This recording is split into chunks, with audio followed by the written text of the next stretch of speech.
are going to try to find a traffic speed surveillance camera. I mean, normally these kind of speed traffic surveillance cameras, they don't contain much of intelligence or machine vision. Not at all, not today, no.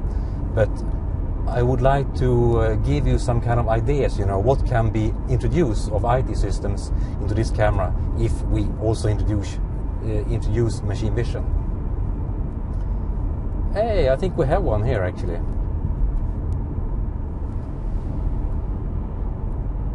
Let's say that we also introduce more of intelligence inside this camera, more of machine vision.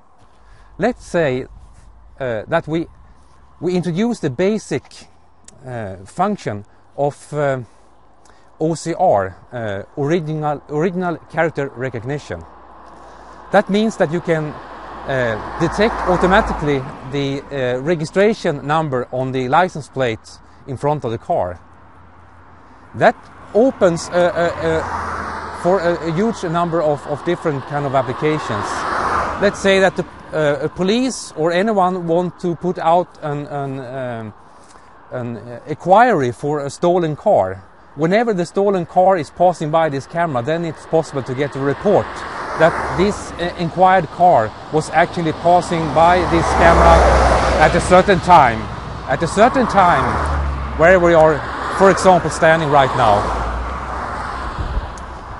And also, let's say that the usual behavior of any kind of car driver who is actually not very fond of these cameras, and he really wants to exceed the speed limits. So what happens is that he is driving very quickly towards the camera, and whenever he sees that there is a speed camera, then he will reduce the speed during the time when he is passing the camera itself.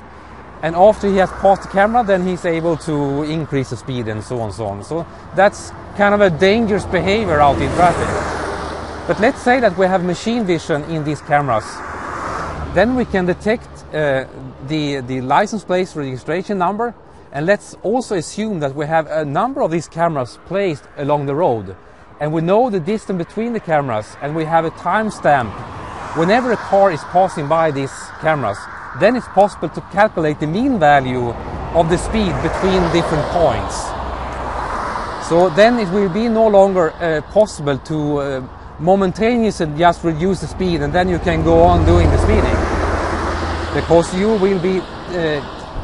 will have a speed ticket on your mail that is based on the mean value of the speed that you were driving between different speed cameras. And in the fact that you can also identify each individual car, you can also, for instance, you could measure the flow of traffic. Today the flow on this road is quite slow, not many cars passing here. But let's say that we have a traffic jam.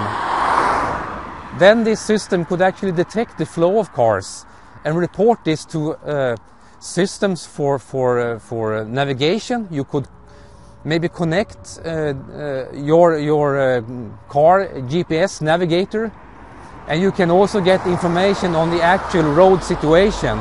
And no longer this GPS navigation system will give you a suggested road between 2 points based on the shortest track.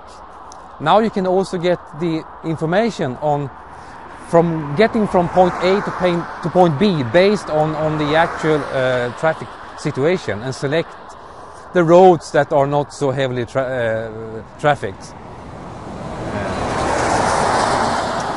It could also be possible, let's say, in situations where you have a lot of rain, you have a lot of snow, it's foggy, and the distance of sight is quite reduced.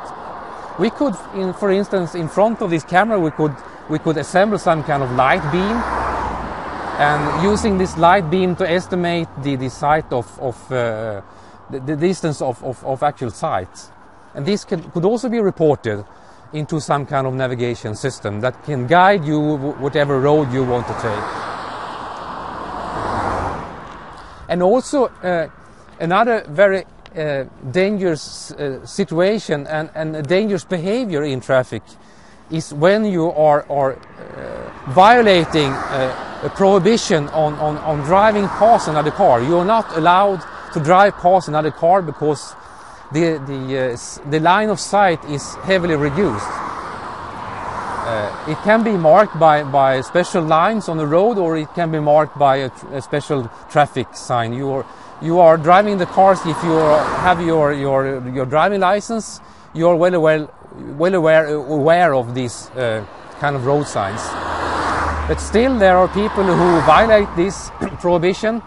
So if you have these kind of surveillance cameras along the road at well-selected positions, it could also be possible by machine vision to detect any kind of driver who is actually violating this prohibition to drive past another car.